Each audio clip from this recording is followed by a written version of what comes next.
لیکن یہ جو 35 برس امام سجاد نے ایک تو سید الشہداء کے غم کو زندہ رکھا، زیارت کے کلچر کو فروغ دیا، کس طرح سے زیارت کرنے جاتے تھے. وہ جگہ آج بھی نجف میں موجود ہے کہ امام بحر نجف، جو دریائے نجف میں جو وہ جھیل ہے، مدینہ سے آتے تھے اکیلے ناقے پر بیٹھ کر، وہ جگہ اس جگہ پہ اپنا ناقہ باندھتے تھے، امیر المومنین کی زیارت کرتے تھے اور پھر اس کے بعد دوبارہ چلے آتے تھے. امام حسین کی زیارت کے لیے آئے، چلے گئے.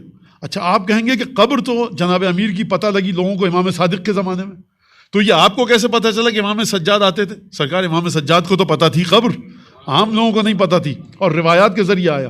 لہٰذا یہ بات ہمیشہ پچھلے سال بھی شاید میں نے کہی تھی، اب بھی سنیے کہ زیارات کو لوگ سمجھتے ہیں کہ صرف گناہ بخشوانے کا ذریعہ ہے، صرف برکتیں حاصل کرنے کا ذریعہ ہے، صرف یہ اگر سب چیزیں آپ کے پاس ہیں، متقی ترین انسان ہے، تو پھر زیارت پہ جانے کی کیا ضرورت؟ یہ ہستی علی ابن الحسین دوسرا امام ہے جو حرام مہینوں کی طرح سے ہے. یہ کون ہے؟ سید ساجدین ہے، زین العابدین ہے، لیکن اس کے باوجود امیر المومنین کی قبر کی زیارت کے لیے جا رہے ہیں. یعنی دیکھو زیارت کے کلچر کو ہمیشہ یہ مت سمجھو کہ جب زیارت کرنے جاتے ہو تو کچھ لیتے ہو، یہ بذات خود مطلوب پروردگار ہے. تقوی کی بلند ترین منزل پر بھی ہو تو زیارت پر جاؤ. ہماری زندگی میں تو کوئی گناہ نہیں ہے، ہمیں کوئی مشکل نہیں ہے، اب دوسرے لوگ جائیں ہم نہیں. آپ کو جانا ہے اسی طرح سے کہ جس طرح سے گناہگار زیارت پہ جاتا ہے، ہم سب کو اسی طرح سے. البتہ میں یہ نہیں کہہ رہا ہم گناہگار نہیں ہیں، یعنی کوئی سمجھے. لہٰذا ایک تو یہ کلچر زیارت کا. دوسری چیز عزاداری امام حسین کو جس طرح سے بچایا امام سجاد نے، یعنی عزاداری کو حدود سے خارج کر دیا. آپ نے سمیٹا عزاداری کو، امام نے پھیلایا.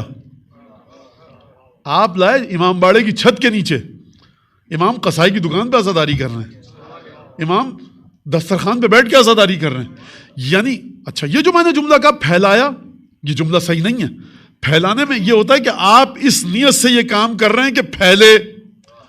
امام نے، میں نے ہمیشہ کہا اس نیت سے یہ کام نہیں کیا، بلکہ واقعہ سید الشہداء کا ایسا ہے کہ امام سجاد علیہ السلام کو جب بھی کوئی اقل مناسبت، کم ترین مناسبت دکھتی ہے امام حسین کے واقعہ کے ساتھ، یاد آتے ہیں اپنے پدر بزرگوار اور گریہ کرنے لگتے ہیں. یاد رکھیے گا، کبھی اپنے بچوں کو یہ مت بتائیے امام نے سکھایا ہم کو گریہ کرنا، ایجوکیٹ کیا، ہم کو ٹیچ کیا، بتایا. سمجھانے میں سکھانے میں تصنع ہے، بناوٹ ہے.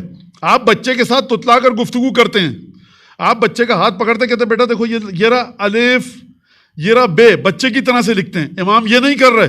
واقعہ اتنا شدید ہے کہ جب بھی کوئی کم ترین مناسبت، سملیرٹی، تعلق نظر آتا ہے امام گریہ کرتے ہیں. واقعہ کربلا کے بعد امام سجاد نے وہ کھانے چھوڑ دیے جس کا تعلق امام حسین کی شہادت سے تھا. میں تفصیل کے ساتھ وہ روایت نہیں پڑھوں گا کہ کوئی بیچارہ مومن ہو اس کے لیے مصیبت نہ ہو جائے.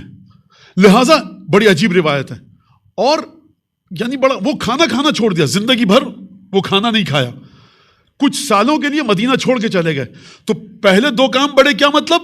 امام حسین کی عزاداری کو اس انداز سے انجام دینا کہ اب آپ کے لیے قیامت تک عزاداری کے سلسلے میں کوئی ابہام اور اس پر کوئی دھندلکا چھایا نہ رہے، واضح ہو جائے. دوسرا زیارت کا کلچر.